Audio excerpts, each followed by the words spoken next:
ऐलानी जग्गामा बनेको कवाडी संकलन टहरा काठमाडौँ महानगरले भत्कायो। पानीको गुणस्तरमा सधैँ प्रश्न। 21 उद्योग विरुद्ध मुद्दा पर्यो। दर्ता नभएका टिकट बुकिङ काउन्टर काठमाडौँ महानगरले हटाउँदै हिमालय टेलिभिजनका रौतहट संवाददातामाथि क्रसरका कर्मचारीद्वारा हातपात। काठमाडौँ महानगरले डेङ्गु नियन्त्रण गर्न लार्वा नष्ट गर्ने अभियान चलाउने। भ्रष्टाचारका खोलिएका फाइल पनि बन्द हुने खतरा छ भन्दै प्रदीप पौडेलको भनाई। संसद बैठक सूचना टाँसेर स्थगित गरियो। केपी ओली नआएपछि शीर्ष नेताहरूको बैठक बस्न सकेन। संसद आज नचल्ने। 4 देशीय महिला क्रिकेट सिरिजमा हङकङमाथि नेपालको शानदार जित। सूचना प्रविधिमा लगानी बढाउन कोरियाली राजदूतसँग सञ्चार मन्त्रीको आग्रह। नयाँ भरतपुर सब स्टेसन र हेटौँडा भरतपुर बर्दघाट प्रसारण लाइनको उद्घाटन। ललिता निवास प्रकरणमा सचिव राउतलाई मुद्दा नचलाउन सिआइबीको राय। 90 वर्षको उमेरमा कक्षा 1 मा भर्ना। नेपाली फिल्म गोर्खा वारियरलाई शुभकामना दिँदै बेलायती प्रधानमन्त्रीले लेखे पत्र। माधव नेपालको स्वीकारोक्ति। पार्टी पंक्तिमा निराशा र पलायन देखियो। गठबन्धनबाट बाहिरिने अवस्था छैन भन्दै माधव कुमार नेपालको भनाई। बढ्यो सुन चाँदीको मूल्य। 17 घण्टापछि सञ्चालनमा आयो मुगलिन नारायणगढ सडक खण्ड। पूर्व प्रधानमन्त्रीलाई साक्षी र पूर्व मन्त्री सहित 286 जनालाई मुद्दा चलाउन सिफारिस। संसद सुचारू गर्न सहमतिको नजिक छौं भन्दै प्रधानमन्त्री प्रचण्डको भनाई। राष्ट्रपति रामचन्द्र पौडेलले भने राजनीतिक रूपमा सक्रियता देखाएको छैन। शीर्ष नेताहरूको बैठकमा साक्षी बस्नु भनेको बदनाम हुनु मात्र हो भन्दै रवि लामी छानेको भनाई। पाकिस्तानमा केवल कारभित्र फसे स्कुल जान लागेका 6 बालबालिका सहित 8 जना। राष्ट्रिय प्रजातन्त्र पार्टीका अध्यक्ष राजेन्द्र लिङदेन साउदी अरब प्रस्थान। विश्वकप जितेपछि फरवारलाई चुम्बन गरेकोमा स्पेनिस फुटबलका अध्यक्षले मागे माफी। ललिता निवास प्रकरणको अनुसन्धान प्रतिवेदन सिआइबीले बुझायो। सरकारी वकिल कार्यालयलाई केपी ओलीलाई ज्वरो आएपछि एजेन्डामा प्रवेश नै नगरी शीर्ष नेताहरूको बैठक स्थगित। ललिता निवास प्रकरणमा 238 जना प्रतिवादी, 771 पेज लामो अनुसन्धान प्रतिवेदन। विजय गच्छदार सहित 4 पूर्व मन्त्रीलाई प्रतिवादी बनाउन सिआइबीको राय। भारतबाट आउन छाड्यो प्याज। कालीमाटीको मूल्य सूची हट्यो। एमसीसी कार्यान्वयन हुन नदिने क्रान्तिकारी कम्युनिस्ट पार्टीको चेतावनी। पश्चिमलाई चीन र भारत एकै ठाउँ उभिने चिन्ता छ भन्दै माधव कुमार नेपालले भने। शीतल निवासमा दलहरूलाई बोलाएर राष्ट्रपतिले राखे आधा दर्जन विषयमा चासो। जनतासँग कंग्रेस अभियान स्थगित गर्ने पदाधिकारी बैठकको निर्णय। माओवादी केन्द्रलाई सरकार बाहिर राख्ने प्रयास भइरहेको छ भन्दै उपमहासचिव पुनले भने। एमाले एकीकृत समाजवादीको छायाले गर्दा सर्वदलीय बैठकमा आएन भन्दै माधव कुमार नेपालको भनाई। सुन तस्करी छानबिनका लागि उच्चस्तरीय समितिको मस्यौदा तयार। ललिता निवास प्रकरण। पूर्व प्रधानमन्त्रीहरू नेपाल र भट्टराईलाई सिआइबीको क्लिन चिट। यसबारे महत्त्वपूर्ण जानकारी पनि आजकै भिडियोमा। दर्शक महानुभावहरू नमस्कार। स्मार्ट खबरको न्युज अपडेटमा यहाँहरूलाई हार्दिक स्वागत छ। म आर्यन न्युपानी। सदाझै आज पनि हामी उपस्थित भइसकेका छौँ आज दिनभरका मुख्य समाचारहरू लिएर। हामीलाई अन्तिम समय हेर्नुहोला अनि हाम्रो मेहनतका लागि यो भिडियोमा एउटा लाइक अवश्य गर्नुहोला। दर्शक महानुभावहरू पलपलको न्युज अपडेटका लागि हाम्रो युट्युब च्यानललाई सब्स्क्राइब गर्नुहोस् अनि नजिकै आउने बेल आइकनलाई क्लिक गर्नुहोला। कहाँबाट हेर्दै हुनुहुन्छ अनि के कस्तो लाग्दैछ आफ्ना कुराहरू तलको कमेन्ट बक्समा कमेन्ट गर्नुहोला। दैनिक रूपमा हेर्नुहुन्छ भने रेगुलर भनेर लेख्नुहोला। आज पहिलोचोटि हो भने फर्स्ट टाइम लेखिदिनुहोला। दर्शक महानुभावहरू देशभित्रबाट हेर्नु भएको छ भने आफू रहेको गाउँ ठाउँ सहर अनि जिल्लाको नाम लेखिदिनुहोला। यदि विदेशबाट हेर्नु भएको छ भने कुन देशबाट हेर्नु भएको छ त्यो कुरा पनि तलको कमेन्ट बक्समा कमेन्ट गर्नुहोला। तपाईहरुमा स्वास्थ्यमा समस्या आएका कारण केही दिनदेखि प्रस्तुत हुन सकेका थिएनौं। आजदेखि दैनिक समाचार आउनेछ बिहान 5 बजे र साँझ 5 बजेपछि हाम्रो च्यानलमा मुख्य समाचारहरू हेर्न सक्नुहुनेछ। आउनुहोस् दर्शक महानुभावहरू आजका मुख्य समाचार सुरु गरौं रवि लामी छानेको प्रसंगबाट। राष्ट्रिय स्वतन्त्र पार्टी रासपाका सभापति रवि लामी छानेले शीर्ष नेताहरूको बैठकमा साक्षी बस्नु भनेको बदनाम हुनु मात्र रहेको टिप्पणी गरेका छन्। आज सिंहदरबारमा पत्रकारहरूसँग कुराकानी गर्दै सभापति लामी छानेले भने हामीलाई के लाग्यो भने शीर्ष नेताहरूको बैठकमा साक्षी बस्नु भनेको बदनाम हुनु मात्र हो। साक्षी बस्नुको अर्थ देखिएन। हामी छलफल गर्छौं। यो विषय उहाँहरूलाई नै टुङ्ग्याउन दिनुपर्छ।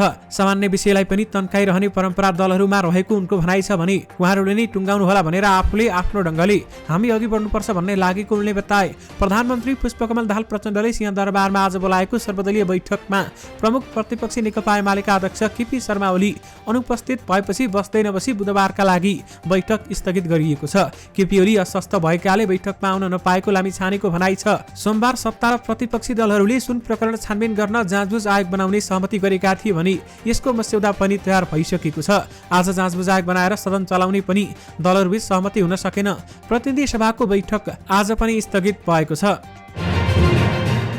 नेपाल प्रहरीको केन्द्रीय अनुसन्धान ब्युरो सिआइबीले ललिता निवास सरकारी जग्गा हिनामिना प्रकरणमा पूर्व प्रधानमन्त्रीहरूलाई उन्मुक्ति दिएको छ। सिआइबीले जिल्ला सरकारी वकिल कार्यालय काठमाडौँमा बुझाएको प्रतिवेदनमा तत्कालीन प्रधानमन्त्री माधव कुमार नेपाल र डाक्टर बाबुराम भट्टराईलाई प्रतिवादी नबनाउने उल्लेख गरेको छ। सिआइबीले उनीहरूलाई प्रतिवादी कायम गर्नु नपर्ने सहितको राय सरकारी वकिल कार्यालयमा पेश गरेको हो। सिआइबीले आइतबार साँझ नेपाल र भट्टराईसँग निवासमा पुगेर बयान लिएको थियो, तर सत्ताको आडमा उनीहरूलाई उन्मुक्ति दिएको भन्दै आलोचना भइरहेको छ। यसैगरी प्रहरीले पूर्व मुख्य सचिव लीलामणि पौड्याललाई पनि प्रतिवादी कायम नगर्न सिफारिस गरेको छ। सिआइबीले उक्त प्रकरणमा संलग्न भनिकाहरूसँग आइतबार राति पूर्व प्रधानमन्त्री नेपाल र डाक्टर बाबुराम भट्टराईको बयान लिएको थियो भने सोमबार नेपाली कंग्रेसका नेता तथा उपप्रधानमन्त्री विजय कुमार गच्छेदार, पूर्व मन्त्री चन्द्रदेव जोशी, पूर्व राज्य मन्त्री सञ्जय शाह टक्ला लगायतको बयान लिएको थियो। बालाटार स्थित ललिता निवास सरकारी जग्गा व्यक्तिको नाममा गरी हिनामिना भएको विषयमा हाल विशेष अदालतमा विचाराधीन छ भने सिआइबीले सरकारी जग्गा व्यक्तिको नाममा कायम गर्दा सरकारी कागजात र दस्तखत किर्ते प्रकरणमा अनुसन्धान अगाडि बढाएको थियो। मलेसियामा भएको 4 देश सम्मिलित महिला क्रिकेट सिरिजमा हङकङ विरुद्धको खेलमा नेपालले 6 विकेटले विजयी भएको छ। हङकङबाट पाएको 85 रनको विजय लक्ष्य नेपालले 15.5 ओभरमा 4 विकेट गुमाउँदै पूरा गरेको भने नेपालका लागि सम्झना खड्का 36 बलमा 5 चौका सहित सर्वाधिक 36 रन बनाउँदै अभिजित रहिन्। ओपनरका रूपमा गएकी पूजा महतोले 18 बलमा 16 रन जोडिन् र उनी कप्तान क्यारी चानको बलमा बोल्ड हुन पुगिन्। अर्की ओपनर बिन्दु रावल, सुन्नेमी किउरा शाहको बलमा एलबीडब्ल्यू बोल्ड भइन्। तेस्रो क्रममा आएकी इन्दुले 13 बलमा 9 रन जोड्दै मरीको हिलको बलमा बोल्ड भइन्। कप्तान रुबिना छेत्री 20 बलमा 1 चौका सहित 10 रनमा मार्याम बिबीको बलमा बोल्ड भइन् भने सीता राणा मगर 8 बलमा 2 रन सहित अभिजित रहिन्। हङकङका लागि कप्तान क्यारी चान, किउरा शाह, मरीको हिल र मार्याम बिबीले समान 1 विकेट लिएका थिए। विशेष गरी 4 देशीय महिला क्रिकेट सिरिजमा हङकङमाथि नेपालको शानदार जित भएको छ।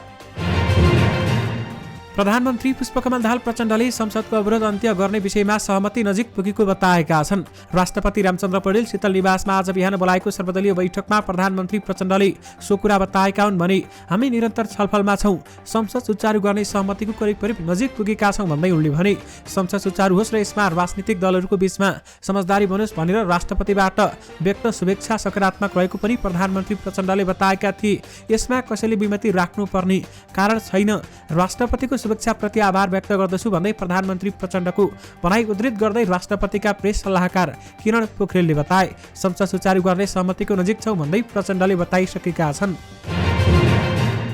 स्पेनले महिला विश्वकप 2023 जितेपछि फरवार्ड जेनी हर्मोसोलाई ओठमा चुम्बन गरेको स्पेनिस फुटबल महासंघका अध्यक्ष लुइस रुबियालेसले माफी मागेका छन्। आइतबारको फाइनलमा इङ्ल्यान्डलाई 1-0ले पराजित गरेपछि समारोहमा रुबियालेसले स्पेनिस फरवार्डलाई चुम्बन गरेका थिए भने मलाई मन परेन, फरवार्ड हर्मोसोले इन्स्टाग्राममा भिडियो हेरेपछि भनेकी थिइन्, तर पछि उनले आफ्नो आधिकारिक धारणा सार्वजनिक गर्दै अध्यक्षको रक्षा गरेकी थिइन्। तीव्र आलोचनापछि अध्यक्ष रुबियालेसले माफी माग्दै भनेका छन्, म पूर्ण गलत थिएँ, मैले यो स्वीकार गर्नुपर्छ। यो धेरै उत्साहको साथमा एक समयमा खराब नियत बिना थियो, त्यति बेलामा हामीले यसलाई स्वाभाविक रूपमा लियौं, तर बाहिर हंगामा भएको छ, मैले माफी माग्नुपर्छ। यसबाट पाठ सिक्नुपर्छ र बुझ्नुपर्छ कि जब तपाईँ अध्यक्ष हुनुहुन्छ भने तपाईँले धेरै सावधान हुनुपर्छ। रुबियालेसको विषयमा स्पेन सरकारका मन्त्रीहरूले आलोचना गरेका छन् भने यस्तै उनको हरकतको विषयमा सामाजिक सञ्जालमा पनि व्यापक आलोचना भइरहेको छ। स्पेनकी समानता मन्त्री इरेन मोन्टेरोले आलोचना गर्दै भनेकी छन्, यो एक प्रकारको यौन हिंसा हो जुन महिलाहरूले दैनिक रूपमा भोग्नु परेको छ। उनले यस्ता हिंसा अदृश्य हुने गरेको र यसलाई सामान्य बनाउन सक्दैनौ भनेकी थिइन्। स्पेनका खेलकुद मन्त्री मिकेल इसेटाले स्पेनिस सार्वजनिक रेडियोलाई फुटबल महासंघका अध्यक्षले फरवार्ड हार्मोसोलाई चुम्बन गर्नु अस्वीकार्य थियो भनेका छन्। दर्शक महानुभावहरू, विश्वकप जितेपछि फरवार्डलाई चुम्बन गरेकोमा स्पेनिस फुटबलका अध्यक्षले माफी मागेका छन्। नेकपा एमालेका अध्यक्ष केपी शर्मा ओली अनुपस्थित भएपछि सिंहदरबारमा बस्ने भनिएको शीर्ष नेताहरूको बैठक एजेन्डामै प्रवेश नगरी स्थगित भएको छ। तस्करीको सुन छानबिनका लागि गठन गरिने उच्चस्तरीय छानबिन आयोग बारेमा मस्यौदा समितिले तयार पारेको ड्राफ्टलाई अन्तिम रूप दिने सिंहदरबारमा प्रमुख दलका नेता सम्मिलित बैठक डाकेको थियो, तर बैठकमा एमाले अध्यक्ष केपी शर्मा ओली स्वास्थ्यका कारण अनुपस्थित भएकाले एजेन्डामै प्रवेश नगरी बैठक स्थगित हुन पुग्यो। एमाले प्रमुख सचेतक समेत रहेका पदम गिरीले अध्यक्ष केपी ओलीको अस्वस्थताका बावजुद बावजुद पनि आफू आउनै पर्ने बताए पनि प्रधानमन्त्री र सभामुख प्रधान न्यायाधीशको शपथमा सहभागी हुन जानुपर्ने भएकाले बैठक बस्न नसकेको बताए। आज 4 बजे प्रधान न्यायाधीशको शपथ ग्रहण भएकाले प्रधानमन्त्री र सभामुख उता जानुपर्ने भयो र अध्यक्ष ओलीलाई पनि ज्वरो आएकाले आउन नसकेकाले बैठक एजेन्डामै प्रवेश गरेन भन्दै गिरीले भने सम्भवतः अर्को बैठक भोलि 11 बजे बस्नेछ। राष्ट्रिय स्वतन्त्र पार्टीका सभापति रविलामी छानेले बैठक बस्दै नबसी स्थगित भएको समेत बताइसकेका छन्। बालुवाटार स्थित ललिता निवासको क्याम्पभित्रको सरकारी जग्गा हिनामिना प्रकरणमा प्रहरीको केन्द्रीय अनुसन्धान ब्युरोले 238 जनालाई प्रतिवादी कायम गर्नुपर्ने राय दिएको छ। मंगलबार ब्युरोले अनुसन्धान प्रतिवेदन जिल्ला सरकारी वकिल कार्यालय काठमाडौँमा बुझाउँदै सो राय दिएको हो भने योजनाबद्ध सरकारी कागजात किर्ते गरेर ललिता निवासको 147 रोपनी सरकारी जग्गा हिनामिना गर्ने काममा संलग्न 238 जनालाई प्रतिवादी बनाउन राय दिएको अनुसन्धानमा संलग्न एकजना अधिकृतले हामीलाई बताएका छन्।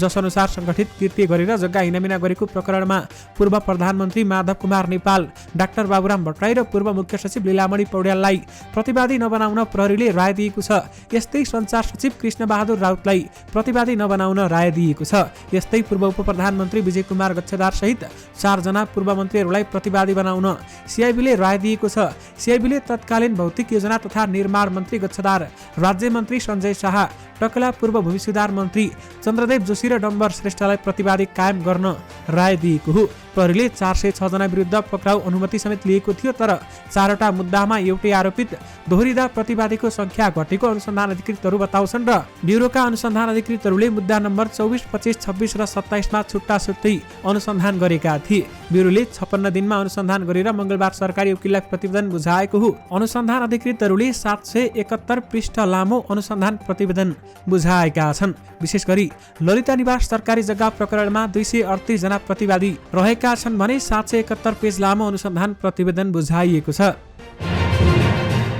भारतले एकैपटक 40% निर्यात कर लगाएपछि नेपाली बजारमा प्याज आउन छाडेको छ। कालीमाटी फलफुल तथा तरकारी बजारमा सोमबारदेखि प्याज आउन छाडेको भने यससँगै विकास समितिले वेबसाइटबाट प्याजको मूल्य सूची नै हटाइदिएको छ। विकास समितिका उपनिर्देशक विनय श्रेष्ठले सोमबारदेखि नै प्याज भित्रन छाडेको बताए। उनले हामीसँग कुरा गर्दै भने हिजो र आज पनि प्याज आएन। हिजो 78 रुपियाँमा भएको कारोबार आइतबारको स्टक हो। कालीमाटी बजारमा दैनिक 100 टन हाराहारी प्याज भारतबाट आउने गरेको थियो, तर भारतले निर्यात कर लगाएपछि भने व्यवसायीले भारतमा महँगो भएको भन्दै आयात नै बन्द गरिदिएका हुन्। यद्यपि अनौपचारिक माध्यमबाट भने प्याज आइरहेको छ। कालीमाटी बजारमा सोमबार प्याजको थोक मूल्य प्रति किलो 61 रुपैयाँ रहेको थियो। विशेष गरी भारतबाट प्याज आउन छाडेको छ भने कालीमाटीको मूल्य सूचीबाट समेत हटेको छ। नेकपा एकीकृत समाजवादीका अध्यक्ष माधव कुमार नेपालले पश्चिमा शक्ति राष्ट्रहरूलाई कुनै दिन चीन र भारत एकै ठाउँमा उभिने चिन्ता भएकाले भारतसँग मिलेर चीन विरुद्ध उकास्ने काम गरिरहेको बताएका छन्। आजबाट सुरु भएको केन्द्रीय कमिटी बैठकमा अध्यक्ष नेपालले पेश गरेको प्रतिवेदनमा भूराजनीतिक परिस्थितिको बारेमा व्याख्यामा पश्चिमले चीनको उदयका कारणले भारतसँग सम्बन्ध राम्रो बनाउने र चीन विरुद्ध उकास्ने काम गरिरहेको उल्लेख गरे। चीनको उदयका कारणले भारतसँग सम्बन्ध राम्रो बनाउने र चीनका विरुद्ध उकास्ने काम पश्चिमले गर्दैछ। त्यस्तै पश्चिमसँग चीनको अन्तर्विरोधी चर्किदा भारत बढी सुरक्षित हुनेछ अध्यक्ष नेपालले भनेका छन्। दुवै एसियाली र प्राचीनतम सांस्कृतिक परम्परा भएका चीन र भारत कुनै पनि दिन एक ठाउँमा उभिन सक्छन् भन्ने चिन्ताले पश्चिमको रणनीति प्रभावित भइरहनेछ। नेपाली कांग्रेसले भदौ 10 देखि 14 सम्म सञ्चालन गर्ने भनिएको जनतासँग कांग्रेस अभियान स्थगित गरेको छ। पार्टी सभापति शेरबहादुर देउबाको निवास नम्बराईमा बसेको पदाधिकारी बैठक जनतासँग कांग्रेस अभियान स्थगित भएको भने मुख्य सचिव कृष्ण प्रसाद पौडेलले हामीसँग भने जनतासँग कांग्रेस अभियानमा जनप्रतिनिधि पनि सहभागी हुनुपर्छ। संसद चलिरहेको छ। अर्कातिर बर्खामा कार्यक्रम गर्न पनि सहज छैन भनेर केही समयका लागि भदौ 10 देखि 24 सम्मको अभियान तत्कालका लागि स्थगित गरिएको छ। उक्त अभियानको अर्को मिति आगामी दिनमा बस्ने बैठकहरूबाट तय हुने बताइएको छ। पौडेलका अनुसार पदाधिकारी बीच भएको छलफलमा 20 देखि 30 टाउनसम्म भएको पार्टी संगठन सुदृढीकरण अभियानको समीक्षा भएको थियो र अब जनतासँग कांग्रेस अभियान स्थगित गर्ने पदाधिकारी बैठकले निर्णय भने गरिसकेको छ। सुन तस्करी प्रकरणको छानबिनका लागि बनाउने उच्चस्तरीय समितिको प्रारम्भिक मस्यौदा तयार भएको छ। आज सिंहदरबारमा बसेको प्रमुख 3 दलका नेताहरू सम्मिलित सर्वदलले उच्चस्तरीय छानबिन समितिको मस्यौदा तयार पारेको हो। प्रधानमन्त्री पुष्पकमल दाहाल प्रचण्डले सोमबार बोलाएको सर्वदलीय बैठकमा सरकार सो प्रकरणको छानबिनका लागि उच्चस्तरीय समिति बनाउन सहमत भएपछि एमाले उपाध्यक्ष सुभाष चन्द्र नेमुवाङ, कांग्रेस प्रमुख सचेतक रमेश लेखक र माओवादी केन्द्रका प्रमुख सचेतक हितराज पाण्डे रहेको कार्यदललाई त्यसको मस्यौदा तयार पार्ने जिम्मेवारी दिएको थियो। सोही जिम्मेवारी अनुसार आफूहरूले त्यसको मस्यौदा तयार पारेको र अब केही बेरपछि बस्ने सर्वदलीय बैठकमा पेश गर्न लागि माओवादी केन्द्रका प्रमुख सचेतक पाण्डेले बताए। प्रमुख प्रतिपक्षी एमाले पछिल्लो सुन तस्करी छानबिनका लागि उच्च स्तरीय समिति गठन गर्नुपर्ने माग राख्दै गत साउन 10 गतेदेखि संसद बैठक अवरुद्ध हुँदै आएको थियो। हिजो सोमबार बसेको बैठकमा भने सत्तापक्ष सो समिति बनाउन सहमत भएपछि दलहरूले त्यसको मस्यौदा तयार पार्न कार्यदल नै गठन गरेका थिए। अब बस्ने सर्वदलीय बैठकले सो मस्यौदामाथि छलफल गरी समितिको कार्यदेश र संरचना टुङ्गो लगाएपछि संसद बैठक सुचारू हुने नेताहरूले बताएका छन्। काठमाडौँ महानगरपालिकाले चाबेलको गङ्गाहिटीमा रहेको ऐलानी जग्गामा रहेका कबाडी सङ्कलन टहरा भत्काएको छ। सम्बन्धित पक्षले टहरा हटाउन अटेर गरेपछि डोजर चलाएर भत्काउने काम भइरहेको नगर प्रहरी निरीक्षक किशोर भट्टराईले जानकारी दिए। महानगरले टहरा हटाउन सम्बन्धित पक्षलाई पटक पटक सूचना गरे पनि अटेर गरेपछि बाध्य भएर डोजर चलाउनु परेको उनको भनाइरहेको छ। 5 महिना अघि महानगरले ऐलानी प्रति जग्गामा बनेका अनधिकृत संरचना हटाउने निर्णय गरेको थियो। सोही निर्णय अनुसार महानगरले अनधिकृत संरचना हटाउन सरकार पक्षलाई पत्राचार गर्दै आइरहेको महानगरले बताएको छ। 3 दिन अगाडि पनि हामीले हटाउन भनेका थियौं, तर हटाउने काम नभएपछि डोजर चलाएका हौं। टहरा हटाउन 4 पटक भन्दा बढी समय दिइसकेका थियौं भन्दै भट्टराईले बताएका छन्। दर्शक महानुभावहरू, आर्थिक वर्ष 2077-78 को कार्तिकमा खाद्य प्रविधि तथा गुण नियन्त्रण विभागको टोलीले टोखाको एक पानी उद्योगको अनुगमन गर्यो। फोहोर र व्यवस्थित उद्योगमा जमिन मुनिबाट तानेको पानी जारमा जस्ताको तस्तै भरेर बजार पठाउने गरेको प्रयोगशाला परीक्षणमा देखियो। मानव स्वास्थ्यमा गम्भीर खेलवाड गरेको भन्दै विभागले उक्त पानी फ्याक्ट्रीलाई सिल गर्यो। करिब 40 लाख रुपियाँमा लगानी गरिएको फ्याक्ट्री हेलचेक्राइ र बदनामीका कारण अथवा बदमाशीका कारण झण्डै 3 महिना भन्दा बढी बन्द भयो। विदेशबाट फर्केर आएका युवाले सानो लगानीमा सुरु गरेको यो उद्योग असावधानीका कारण गल्ती गरेको र अब सच्याउने प्रतिबद्धता व्यक्त गरेपछि विभागले उक्त उद्योगको वितरण पनि सार्वजनिक नगरी जरिमाना तिरायो र पुनः गुणस्तरीय काम गर्न भन्दै सञ्चालन अनुमति पनि दियो। तर गत वर्ष सोही उद्योगको पानी गुणस्तरीय भएको भन्दै विभागमा उजुरी पर्यो र पुनः गुणस्तर परीक्षण गर्दा सो कुरा पुष्टि भयो। विभागको अनुगमन टोलीले सो उद्योगलाई दूषित पानी बजारमा बिक्री गरेको कसुरमा गत वर्ष भने मुद्दा नै दायर गर्यो। अनुगमन सांकेतिक होस् र उत्पादकले गुणस्तरमा पनि बदमाशी नगरोस् भन्ने विभागको उद्देश्य हुन्छ। उक्त पानी उद्योगको अनुगमन गरेका एक अधिकृत भन्छन्, तर यहाँ त नियत बस्नै खराब देखियो। अनुगमनले देखेन भने जे गरे पनि हुन्छ जस्तो लाग्यो अथवा त्यस्तै गरियो। त्यसैका कारण सानो पुँजी र लगानीमा गरेकाहरू पनि ठुलो क्षतिसँगै उद्योगमा ताला समेत भोग्न बाध्य भइरहेका छन् भन्दै बताइएको छ। पानीको गुणस्तरमा सधैँ प्रश्न उठ्ने गरेका छन् र साथमा अहिलेसम्म 21 उद्योग विरुद्ध मुद्दा दायर भइसकेका छन्। काठमाडौँ महानगरपालिकाले विरोधका बीच दर्ता नभएका बस टिकट बुकिङ काउन्टर हटाउन सुरु गरेको छ। काठमाडौँ महानगरभित्र नयाँ बस पार्कबाट एक द्वार रूपमा मात्रै टिकट काउन्टर सञ्चालन गर्ने नीति लिएपछि धमाधम महानगरले दर्ता नगरी सञ्चालनमा आएका टिकट बुकिङ काउन्टर हटाइरहेको हो। यसअघि महानगरपालिकाले 26 साउनमा सूचना जारी गरेर जथाभावी रूपमा सञ्चालित काउन्टर हटाउन भनेको थियो। सोही सूचना अनुसार 1 गतेदेखि टिकट काउन्टर हटाएको हो। महानगर प्रहरी प्रमुख राजनाथ पाण्डेका अनुसार हालसम्म कोटेश्वरमा 41, गौशालामा 27, चाबेल 21 र गङ्गबु क्षेत्रमा 21 अनधिकृत रूपमा चलेका काउन्टर हटिसकेको छ। कलङ्की र बल्खु क्षेत्रमा पनि दर्ता नभएका काउन्टर हटाउन सुरु गरिएको पाण्डेले बताएका छन्। महानगर प्रहरीले चाबेलमा अनधिकृत रूपमा निर्माण गरिएका 10 वटा काउन्टरमा डोजर समेत चलाएको थियो। यसअघि 1 असारदेखि बिना दर्ता सञ्चालित काउन्टर बन्द गर्न भने पनि पूर्ण रूपमा बन्द नभएपछि महानगरले दोस्रो पटक 1 भदौदेखि बन्द गर्ने अभियान थालेको हो। टिकट बुकिङ कार्यालय सडक चोकको 100 मिटर वरपर खोल्न नपाउने, बुकिङ कार्यालय अन्तर्गत मुख्य कार्यालय गङ्गबु स्थित नयाँ बस पार्कभित्र अनिवार्य रूपमा हुनुपर्ने नयाँ बस पार्कदेखि महाराजगञ्ज र बाफलसम्म कुनै पनि कार्यालय खोल्न नपाउने महानगरले जनाइसकेको छ। दर्ता नभएका टिकट बुकिङ काउन्टर अहिले महानगरले धमाधम हटाइरहेको छ।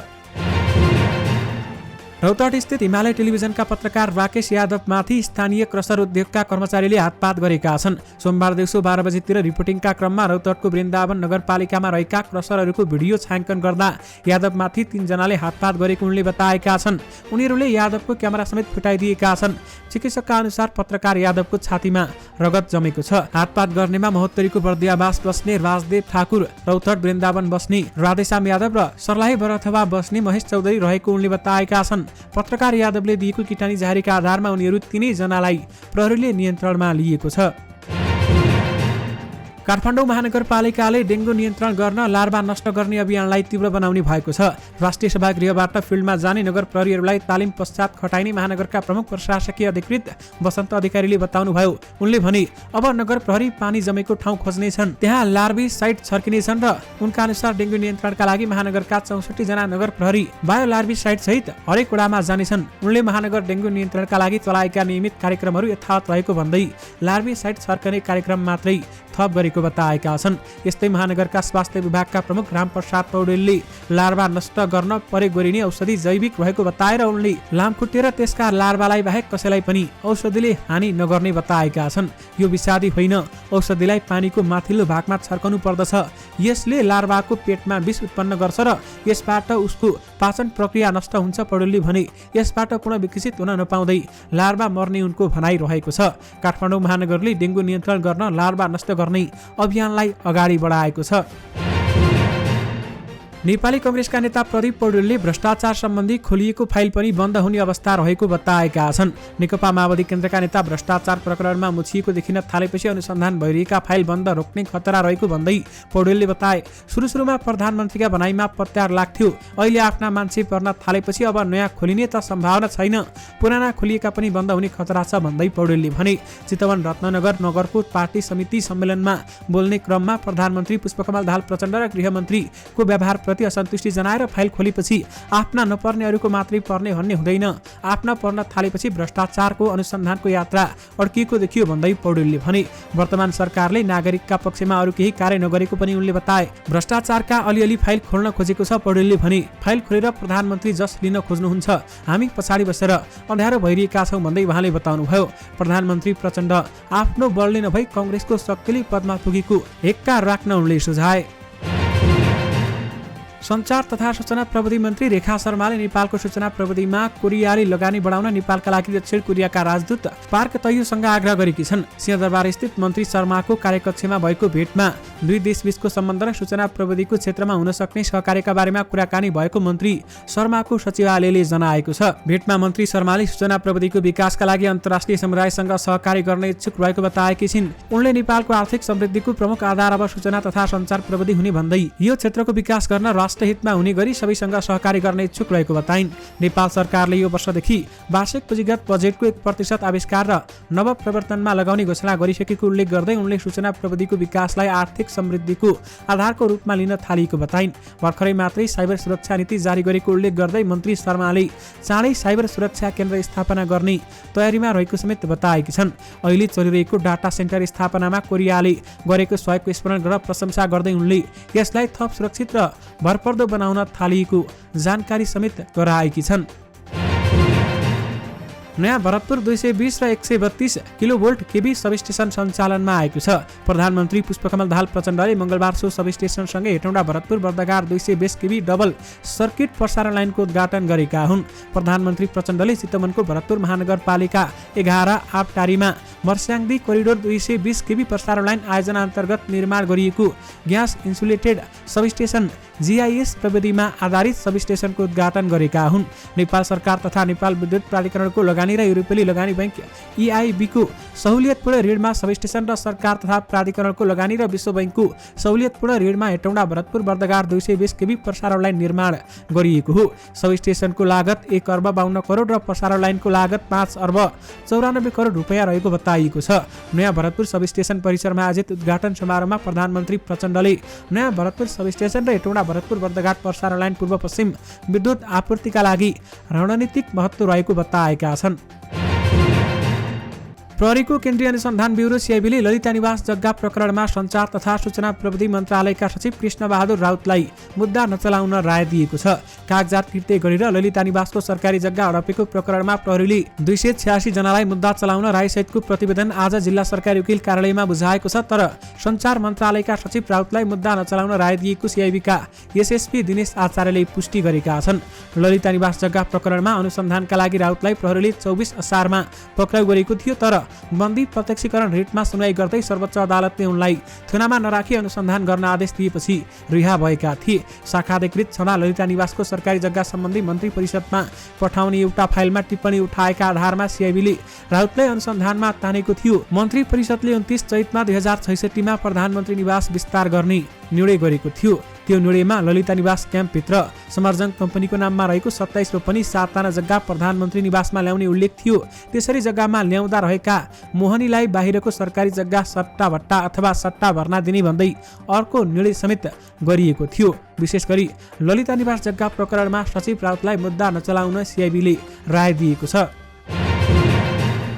पिठ्यूमा जला एक हातमा लट्ठी अनि हिँडाइमा रफ्तार हुन्छ। तुलसीपुर एक भमके निवासी 90 वर्षीय प्रेम बहादुर डाङ्गेको उमेरमा पढ्न नपाए पनि उनमा पढाइको भोक मरेन र अहिले पनि उनी दैनिक विद्यालय जान्छन्। कुनै समय घर व्यवहारमा व्यस्त हुने डाङ्गी हिजोआज विद्यालयका बालबालिकासँग बित्छ। उनले पनाती समेत देखिसकेका छन्। तिनै पनाती जस्ता उमेरका विद्यार्थीसँग उनी कक्षा 1 मा पढ्न थालेका छन्। चालु शैक्षिक सत्रदेखि नै उनले कक्षा 1 को पढाइ सुरु गरेका छन्।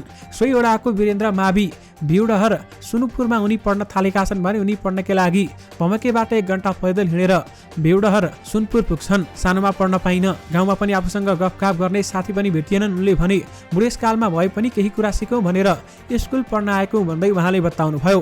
90 वर्षको उमेरमा कक्षा 1 मा भर्ना भएका छन्। दर्शक महानुभावहरू, उहाँको तस्बिर तपाईहरूले स्क्रिनमा देखिरहनु भएको छ।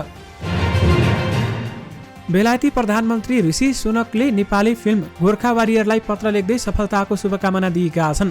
बेलायती प्रधानमन्त्री कार्यालय 10 डाउनिङ स्ट्रिटको तर्फबाट अगस्त 17 मा सांस्कृतिक मामिला मन्त्री डेनिङ गोलिङलाई सम्बोधन गर्दै प्रधानमन्त्री सुनकले उक्त पत्र लेखेका हुन्। गत जुलाई 20 मा निर्माता र निर्देशक मिलन च्याम्सले सांस्कृतिक मामिला मन्त्री गोलिङ मार्फत प्रधानमन्त्रीलाई प्रिमियर समारोहमा उपस्थित हुन निम्तो दिँदै पत्र लेखेका थिए। उक्त पत्रको जवाबमा प्रधानमन्त्री सुनकले आफू कार्यव्यस्तताका कारण प्रिमियर समारोहमा उपस्थित हुन सक्ने जवाब समेत दिएका छन्। पत्रमा प्रधानमन्त्री सुनक लेख्छन्, बहादुर गोर्खा सैनिक बारेमा वीरता, त्याग र समर्पण बारेमा बनेको यो फिल्म बारेमा थाहा पाउँदा म हर्षित छु।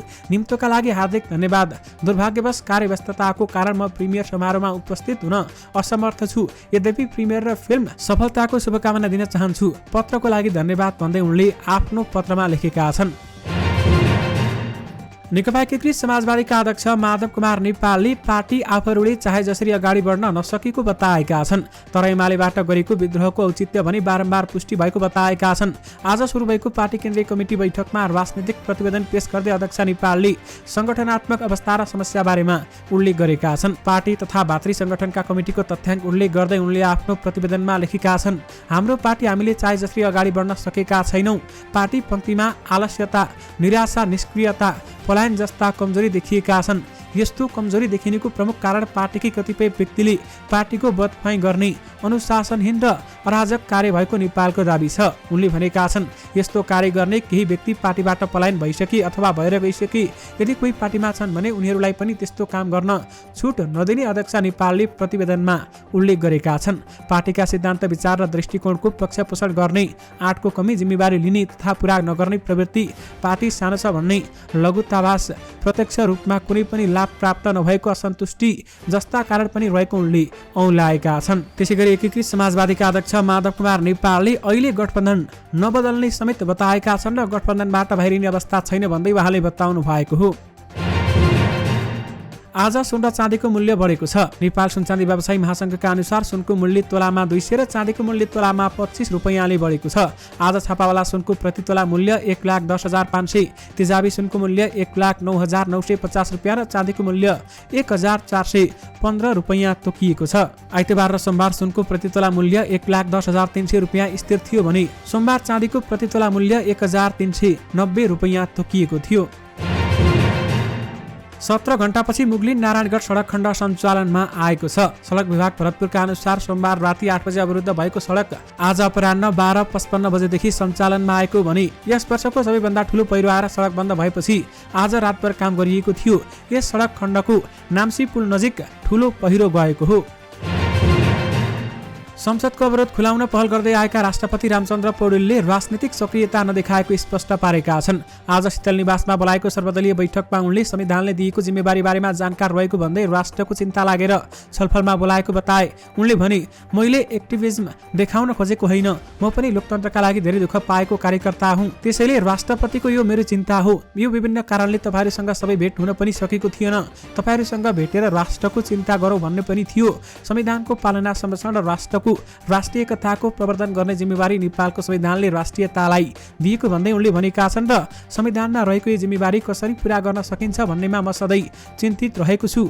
सुन तस्करी प्रकरणमा उच्चस्तरीय छानबिन समिति गठनको माग गर्दै नेकपा एमाले साउन 10 गतेदेखि संसद अवरुद्ध गरेपछि राष्ट्रपति पौडेलले त्यसमा चासो राख्दै आएका छन्। उनले यसअघि प्रधानमन्त्री पुष्पकमल दाहाल प्रचण्ड, नेकपा एमालेका अध्यक्ष केपी शर्मा ओली, सभामुख देवराज घिमिरे, राष्ट्रिय सभाका अध्यक्ष गणेश प्रसाद तिमिलसेना, रासोपाका सभापति रवि लामिछाने लगायतसँग शीतल निवासमा छलफल गरेका थिए।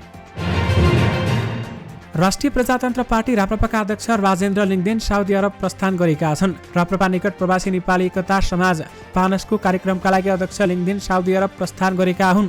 राप्रपाका प्रवक्ता मोहन श्रेष्ठले दिएको जानकारी अनुसार साउदी अरब र युएईमा पानसको कार्यक्रम छ। यी कार्यक्रममा सहभागी हुन अध्यक्ष लिङदेन मंगलबार त्यसतर्फ प्रस्थान गरेको श्रेष्ठले बताए। अध्यक्ष लिङदेन साउदी अरबमा रहँदा जेद्दा, दमाम र रियाद लगायत ठाउँमा नेपाली संघ-संस्था एवं नेपाली समुदायसँग भेटघाट गर्ने कार्यक्रम छ। साथै राजदूतावास र महावाणिज्य दूत कार्यालयका अधिकारीसँग छलफल गर्ने र प्रवासी नेपाली एकता समाज साउदी अरबद्वारा आयोजित विविध कार्यक्रममा सहभागी हुने पनि उनले बताएका छन्। अध्यक्ष लिङदेन युएईको दुबईमा पनि विभिन्न नेपाली संघ-संस्था र नेपाली समुदायसँग भेटघाट गर्नेछन्। पाकिस्तानमा आज स्कुल जान लागेका 6 बालबालिका सहित 8 जना केवल कारमा अड्किएका छन्। समाचार पत्र द डनका अनुसार पाकिस्तानको खैबर पख्तनख्वा प्रान्तको बत्ता ग्राममा मंगलबार बिहान स्कुल जान लागेका उनीहरू केवल कार बिग्रिएपछि बीचमै फसेका हुन्। उक्त पहाडी क्षेत्रमा गाउँदेखि स्कुलसम्म पुग्न नदीमा पुल र बाटो छैन। विद्यार्थीहरू स्कुल जान केवल कारको प्रयोग गर्ने गर्छन्। बिहान 8 बजेतिर विद्यालय जाँदा फसेका उनीहरूको दिउँसोसम्म उद्धार हुन सकेको छैन। हेलिकप्टरबाट मात्र उनीहरूको उद्धार सम्भव देखिएको छ। अहिले पाकिस्तानी सेनाको दोस्रो हेलिकप्टर केवल कार अड्किएको ठाउँमा पुगेको बताइएको छ। क्रान्तिकारी कम्युनिस्ट पार्टी नेपालले अमेरिकी सहयोग मिलेनियम च्यालेन्ज कर्पोरेसन एमसीसी कार्यान्वयन हुन नदिने चेतावनी दिएको छ। प्रजातन्त्र सुदृढीकरणको नाममा नेपाललाई अमेरिकाले सैन्य अखाडा बनाउन खोजेको आरोप लगाउँदै सो पार्टीले एमसीसी कार्यान्वयन हुन नदिने चेतावनी दिएको हो। आज काठमाडौँमा भएको एक अन्तर्क्रियामा एमसीसी कार्यान्वयन हुन नदिने देशव्यापी विरोध प्रदर्शनको कार्यक्रम ल्याउने नेता धर्मेन्द्र वास्तोलाले जानकारी दिनुभयो। माओवादी केन्द्रका अध्यक्ष प्रचण्डले समेतले जनतालाई गुमराहमा राखेर एमसीसी अनुमोदन गराउन भूमिका खेलेको उनको आरोप रहेको छ। उनले बुधबार राजधानीको शान्ति वाटिकामा एमसीसी विरुद्ध विरोध प्रदर्शन गर्ने समेत जानकारी गराएका छन्। नेकपा माओवादी केन्द्रका उपमहासचिव वर्षमान पुनले माओवादी केन्द्रलाई सरकार बाहिर राख्ने प्रयास भइरहेको दावी गरेका छन्। माओवादीको उपत्यका विशेष प्रदेश समितिको बैठकमा उनले हरेक कोणबाट माओवादीलाई दबाव आइरहेको दावी गरेका छन्।